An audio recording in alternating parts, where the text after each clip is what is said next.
What up, Glitter fans? Welcome to Grapes and Glitter TV. I'm your host, Revi Rose, aka Revi Rose, as I like to call it. And today's video is extra special because it's all about wine, baby. All about the wine. Oh, most anticipated. I've been wanting to do another wine video besides our mom series. Go check it out if you're a new mommy. I haven't had a chance to really talk about wine because I just had a new baby. But now we're back at it again and I'm starting to pick up my old hobbies again. So I want to do some more research into wine, how it's made, and a little bit more into this whole wine language fiasco. I don't know too much about it, but I'd like to share what I learned with you guys and hopefully stir up this conversation from millennial wine drinkers alike. If you're interested about picking this up for a hobby, just stay tuned. We're going to jump right into the video. Wine is a great icebreaker and it's a great way to get to know others and a conversation starter. So, you know, why not learn a little thing or two? You can always have a conversation on the side of the street. You never know who you might meet, and wine is a great way to bring people together. So subscribe, hit the like button, and let me know what your favorite wines are. We're going to jump right into this review and a couple little tips that I'll be sharing with you guys at the end. All right, so the wine I'm going to be showing you guys today is a Moscato. This is a Pizzolato Moscato from the Pizzolatto family, which is a vineyard out in northern Italy.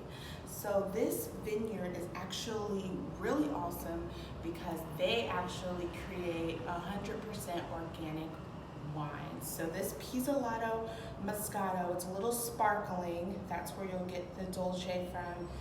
Moscato Dolce, so it has a little bit more acidity than a regular bland dry Moscato, but it's really, really good, and it is 100% organic. It is the Pizzolato family, La Cantina Pizzolato vineyard, which is actually a 100% organic vineyard that got a lot of traction last year at Vin Italy's wine convention. So what's Vin Italy? Like, what is that? So I did some research and I found out that it's the international convention, all who's holy grail of wine professionals alike. So this is a one place that they go every year in Italy.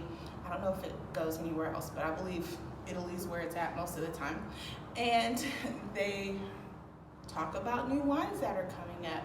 And pushing new processes. So there was a whole sector about organic wines, and this wine actually received 90 points from the wine experts and critics out of 100, and actually got featured in the best wine guidebook, which only the top shelf wines actually get put in that book for in Italy. So if you receive 90 points or higher, you'll be put in the book, and they actually got to be presented during the 5-star wine competition. So it's really awesome.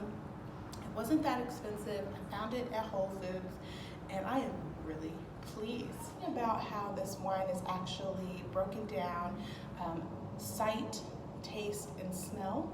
And then I'll be throwing in a couple of tips on how the wine actually should be broken down as far as the anatomy of the glass, the outside and inside. If you can look at it, it has like a golden color. It's like a golden straw, little bubbles sit on the top, little acidity, medium acidity, I'd like to say. And it is a medium-bodied wine. Usually you can tell that by the taste, but I like to look at that as the transparency. So light-bodied are your really light see-through wines, your medium-bodied are what you see here, see-through but not so much, and then your bold-bodied wines. So this is a medium golden wine here. Not too thick, very medium type texture. I can tell when I swirl it and it leaves behind. And as far as smell goes, it has a nice fruity apricot, vanilla hue type smell.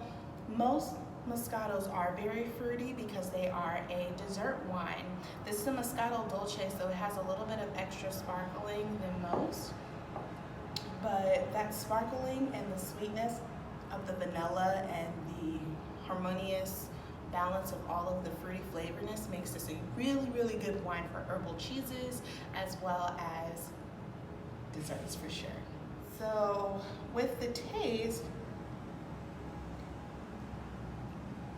you get some of that bold vanilla-y custard taste, as well as lots of apricot and a lingering of peach at the end. So I really like that peachy aftertaste. It stays in your mouth and it's ever so delicate and it tastes so good. So this is definitely a shoo-in for me. Moscato is a wine that if you're not really into wines just yet, it's a nice one to get started.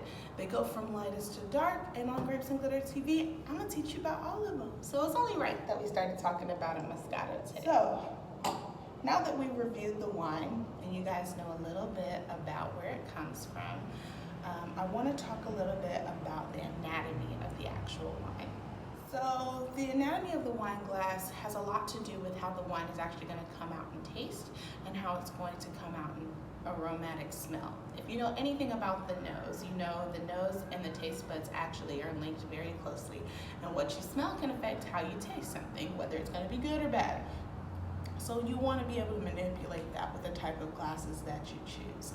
So today I have a white wine glass. Obviously we're drinking white wines, so the rim here is a little bit smaller. So each part of the wine glass is made particularly tailored to that type of wine which should be in the glass. So white wines have pretty strong smells, fruity, but sometimes oaky, and you don't want them to be too oxidized by all of the air coming and hitting the wine at once. So you want to leave kind of like a more narrowy rim. Also, if it's sparkling, the more narrow the rim, the longer the bubbles will last, which is why champagne glasses are typically kind of skinny. So for this wine glass, you can see the bottom starting here. This is what we call the base, or sometimes called the foot.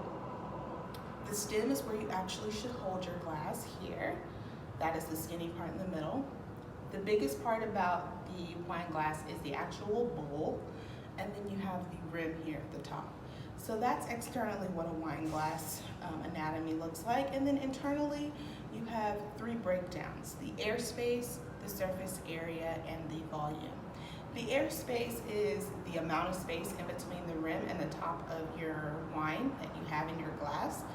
So you want lots of airspace if you want those aromas to come out. Again, lots of air, lots of oxidation coming into the wine.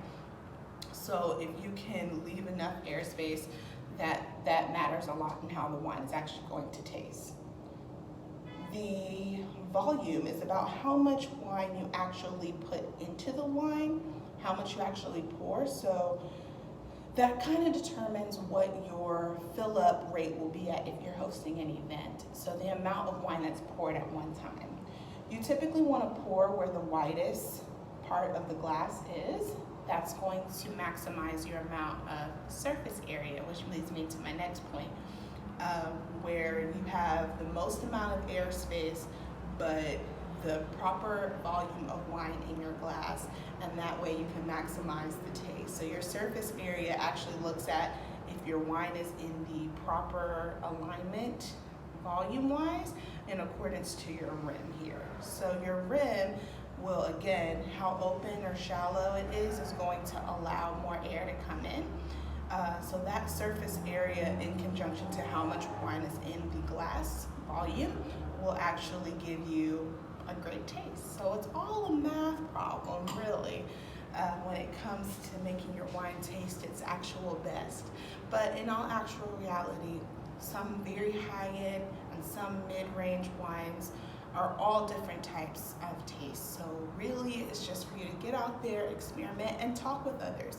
Wine is a great way to network with people and actually open up conversation, which is why I'm so into it. The more you learn about it, the more you can actually have conversations with people and learn more about it. So yeah, pretty much all I have for you guys today on my Moscato review and my wine glass anatomy for today. I will be putting up more videos, more wine tips and reviews coming up shortly. So if you guys like this video, give it a thumbs up. These are just for my wine beginners. Again, I'm no expert myself. I want to be. I'm by no means no expert, but I really love wine. So you guys definitely don't want to miss these videos coming up. I'll be sharing some different wine reviews bi-weekly, as well as a couple of wine etiquette tips and tricks.